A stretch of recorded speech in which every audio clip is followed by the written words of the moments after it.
బ్యాక్టెనిస్ అరణ్యాన్ని వీడండి జనజీవన స్రవంతిలో కలవండి అని మావోయిస్టు అగ్రనేతకు భద్రాద్రి కొత్తగూడెం జిల్లా ఎస్పీ రోహిత్ రాజ్ బహిరంగ పిలుపునిచ్చారు. అడవిని వీడి పోలీసులకు లొంగిపోయిన కుటుంబాలతో ఎస్పీ చర్లమండలంలో ఆత్మీయ సమ్మేళనం నిర్వహించారు. ఆదివాసీ యువత నక్సలిజం వైపు అడుగులు వేయొద్దన్నారు. ఇక ఛత్తీస్గఢ్ సరిహద్దు ప్రాంతం చర్ల నుంచి ఎస్పీ రోహిత్ రాజ్ తో ఐ న్యూస్ ప్రతినిధి నవీన్ ఫేస్ టు ఫేస్.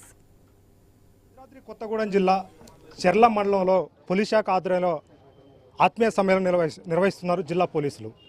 ఈ సమ్మేళన లొంగిపోయిన నక్సల్స్ కుటుంబాలు, అదేవిధంగా అజ్ఞాతంలో ఉన్నటువంటి నక్సల్స్ కుటుంబాలతోటి నేరుగా జిల్లా ఎస్పీ వాళ్ళతోటి ఇక్కడ మాట్లాడే పరిస్థితి కనపడుతుంది. పూర్తి స్థాయిలో కూడా ఈ ఆత్మీయ సమ్మేళనంలో లొంగిపోయినటువంటి నక్సల్స్కి ఎలాంటి ఉపాధి కల్పించాలి, వాళ్ళకు ఉపాధి కూడా వెంటనే వచ్చే విధంగా కూడా ఏర్పాట్లు చేస్తున్నారు.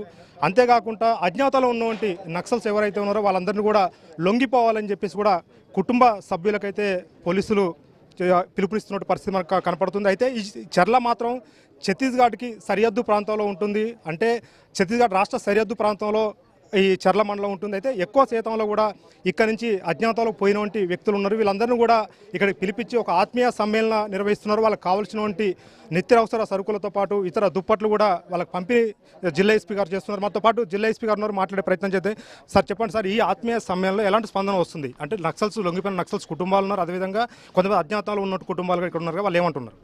సో ముఖ్యంగా అండి మనకు లాస్ట్ ఇయర్లో మనకు 36 మెంబర్స్ సరెండర్ అవ్వడం జరిగింది. మనకి ఇప్పుడు జిల్లాలో కూడా 6 ఇంకా యూజీ క్యాడర్ ఉన్నారు. వీళ్ళందరినీ కూడా ఒక ఇంట్రాక్షన్ పెట్టి, అంటే ఇప్పుడు వాళ్ళ జీవన శైలి ఏ విధంగా ఉంది, సరెండర్కు ముందు ఎలా ఉన్నారు, సరెండర్ తర్వాత ఎలా ఉన్నారు అని తెలుసుకోవడానికి ఈ కార్యక్రమాన్ని ఏర్పాటు చేయడం జరిగింది.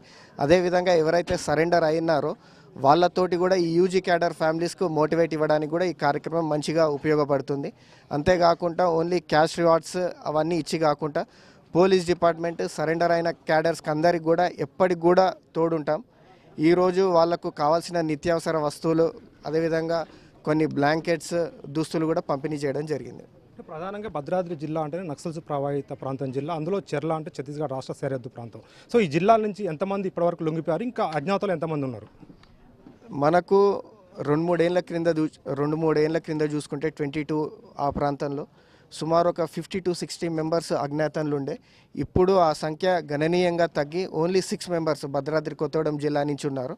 సో ఇదంతా కూడా సమిష్టి కృషి, తెలంగాణ ప్రభుత్వం ఇచ్చిన కాన్ఫిడెన్స్ కావచ్చు, మా కింది స్థాయి అధికారుల నుంచి పై స్థాయి అధికారుల వరకు సమిష్టిగా పనిచేయడం వల్ల ఇది సాధించగలిగాము. సుమారుగా ఇప్పుడు 22 మంది మావోయిస్టులకు సంబంధించిన కొంతమంది సభ్యులు కానీ ఇతర కేటగిరీలో ఉన్న లొంగిపోయారు. సో ఛత్తీస్గఢ్లో ఉన్నటువంటి వాళ్ళు తెలంగాణలో లొంగిపోయారు. అంటే రెస్పాన్స్ ఎలా ఉంది? అంటే తెలంగాణ పోలీసులు, అందులో భద్రాద్రి జిల్లా మీరున్నారు, ఎస్పీగా రోహిత్ రాజ్గా మీరున్నారు. సో వాళ్ళు ఎలాంటి స్పందనతో ఇక్కడ లొంగిపోయారు? సో మనకు ఏదైతే భద్రాద్రి కొత్తగూడెం జిల్లాకు Bijapur and Sukma border districts వస్తాయి. ఈ బార్డర్ విలేజెస్ అందరికి కూడా మెయిన్లీ వాళ్ళు చెర్ల మీద కానివ్వండి, భద్రాచలం మీద కూడా డిపెండ్ అవుతారు.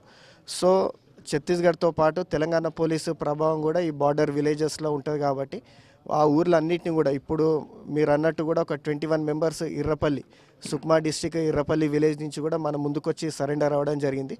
మనం ఏదైతే ప్రొయాక్టివ్గా స్టెప్స్ తీసుకుంటున్నామో వాటన్నిటికి కూడా ఆకర్షితులై ఈరోజు సరెండర్ అవ్వడం జరిగింది. ప్రస్తుతానికి మావోయిస్ట్ క్యాడర్లో ఇటు రాష్ట్ర కమిటీలో కానీ కేంద్ర కమిటీలో కానీ కీలక పాత్ర తెలంగాణ వాళ్ళే ఉన్నారు. సో వాళ్ళకి ఎలాంటి పిలుపునిస్తున్నారు మీరు? డెఫినెట్లీ అండి, ఇదొక మంచి పరిణామం. ఇప్పుడు ఇవన్నీ కూడా మీరు ఈ నెంబర్స్ అన్నీ కూడా చూసుకుంటే చాలా వరకు సరెండర్స్కు వస్తున్నారు. సో తెలంగాణ ప్రభుత్వం నుంచి జిల్లా ఎస్పీగా కూడా నా రిక్వెస్ట్ ఏంటంటే, ఏదైతే క్యాడర్ ఉన్నారో సీసీ మెంబర్స్ కావచ్చు, తెలంగాణ స్టేట్ కమిటీ మెంబర్స్ కావచ్చు, వీళ్ళందరూ కూడా ముందుకొచ్చి నార్మల్ లైఫ్ లీడ్ చేస్తూ ఏదైతే డెవలప్మెంట్ అనుకుంటున్నారో మీరు బయటకు వచ్చి కూడా డెవలప్మెంట్ కోసం ఫైట్ చేయవచ్చు. ఇప్పుడు ఛత్తీస్గఢ్లో పూర్తి స్థాయిలో కూడా మావోయిస్టుల ఉనికి లేకుండా అక్కడ భద్రతా బలగాలు టైట్ చేస్తున్నారు. ఈ నేపథ్యంలో వాళ్ళు కవింపు చర్యగా తెలంగాణ వైపు వచ్చే అవకాశం ఉందా? ఇక్కడ బార్డర్గా చర్ల ఉంది, దాదాపు ఇక్కడ కొన్ని యాక్షన్ ప్లాన్లు కూడా వాళ్ళు చేశారు, మీరు దాన్ని భగ్నం చేసిన పరిస్థితి కూడా పడుతుంది. ఇంకా టీంలు ఏమైనా వచ్చే అవకాశం ఉంది? ఇటు మాకున్న సమాచారం ప్రకారం ఇప్పటివరకు అటువంటిది ఏం లేదండి. ఎందుకంటే తెలంగాణ ప్రభుత్వము, ఇంటెలిజెన్స్ వర్గాలు మేమందరం కూడా స్ట్రాంగ్గా ఉన్నాము. అక్కడ క్యాంప్స్ ఏర్పడేసరికి అక్కడ వాళ్ళకు ఉనికి కోల్పోతున్నారు. బట్ అదేవిధంగా మేము కూడా రెట్టింపు ఉత్సాహంతో పనిచేస్తున్నాము. మన సైడ్ వాళ్ళకు ఎంటర్ కాకుండా అండ్ మెయిన్ ఫోకస్ కూడా సరెండర్ మీద చేస్తున్నాం కాబట్టి సరెండర్ అయ్యే అవకాశాలు ఎక్కువగా ఉన్నాయి. చివరిగా కుటుంబాలకు ఏదైతే లొంగిపోయిన కుటుంబాలకు కానీ అదేవిధంగా ఇంకా అజ్ఞాతలో ఉన్న కుటుంబాలకి చివరికి ఏం చెప్పాలనుకుంటున్నారు? సో ఒకటే అండి, లైక్ సరెండర్ కాని వాళ్ళు ఖచ్చితంగా సరెండర్ అవ్వాలి. ఇప్పుడున్న పరిస్థితిలో కూడా అడవులలో తిరిగి బ్రతికే పరిస్థితి లేదు. అండ్ ఏదైతే సిద్ధాంతం కోసం మీరు ఫైట్ చేస్తున్నారో దానికి ఎటువంటి ప్లేస్ కూడా లేదు.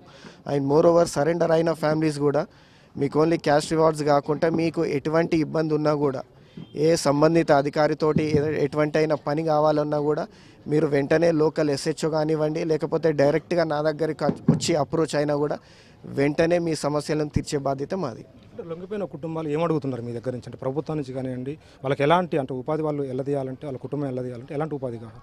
బేసికల్గా ఇక్కడ ఉన్న వాళ్ళందరూ కూడా అగ్రికల్చర్ రిలేటెడ్ ఫ్యామిలీస్ అండి. దీంట్లో కూడా కొందరు చదువుకున్న వాళ్ళు ఉన్నారు, బీటెక్ చేసిన వాళ్ళు ఉన్నారు. వాళ్ళకు మెయిన్గా ప్రధానంగా నాతోటి డిస్కస్ చేసినప్పుడు క్యాస్ట్ సర్టిఫికేట్ రిలేటెడ్ ఇష్యూస్ కొన్ని వస్తున్నాయి అన్నారు. సో దీని రిలేటెడ్ కూడా ఒకసారి నేను జిల్లా కలెక్టర్ గారితో అదేవిధంగా సంబంధిత అధికారులతో మాట్లాడి యాజ్ సూన్ యాజ్ పాసిబుల్ దీన్ని ఒక సొల్యూషన్ తీసుకొచ్చి అదేవిధంగా ఎవరైతే చదువుకున్నారో వాళ్ళ అర్హతను బట్టి కూడా ప్రైవేటు జాబ్స్ పెట్టించి బాధ్యత మాది. సో ఇది ఇక్కడ పరిస్థితి. అంటే ఒక వినూత్నమైనటువంటి కార్యక్రమం నిర్వహిస్తున్నారు భద్రాద్రి జిల్లా ఎస్పీ రోహిత్ రాజు గారు. అజ్ఞాతను వీడి జనంలోకి రమ్మంటున్నారు. వచ్చిన వాళ్ళకి ఉపాధి కూడా కల్పించే విధంగా ప్రభుత్వం ఖచ్చితంగా వాళ్ళకి ఏదైతే సహకరిస్తుందని చెప్తున్నారు. ఇప్పటికే కొన్ని యూనిట్లు కూడా లొంగిపోయిన కుటుంబాలకు కూడా ఇచ్చినట్టు పరిస్థితి మనం చూడవచ్చు. ఈరోజు ఛత్తీస్గఢ్ రాష్ట్రం నుంచి దాదాపుగా 22 మంది మావోయిస్టులు లొంగిపోయిన పరిస్థితి ఇక్కడ కనపడుతుంది. మనం చూసుకుంటే ఈ వైట్ యూనిఫామ్లో ఉన్న వాళ్ళంతా కూడా 22 మంది మావోయిస్టులు పక్క రాష్ట్రం ఏదైతే ఛత్తీస్గఢ్ రాష్ట్రం నుంచి ఇక్కడ లొంగిపోయారు. వీళ్ళందరూ కూడా ఉపాధి కల్పించే విధంగా చేస్తాం. అదేవిధంగా ఛత్తీస్గఢ్ రాష్ట్రంలో ఎలాంటి కేసులు లేకుండా మేము ఆ పోలీసులకు కూడా పిలుపునిస్తామని చెప్పేసి కూడా జిల్లా ఎస్పీ రోహిత్ రాజ్ చెప్తున్న పరిస్థితి ఇక్కడ ఉంది. ఇది ఇక్కడ పరిస్థితి. Work Hyderabad studio.